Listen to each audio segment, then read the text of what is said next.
जो पखी परदेसी रातों के सीने की सामने आया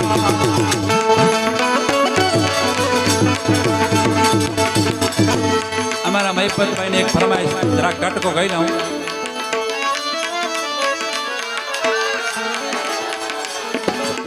આનો મતલબ એવું થાય છે જે કંઈ સારા તમે સમજશો નહીં તો તમને સમજાવી દઉં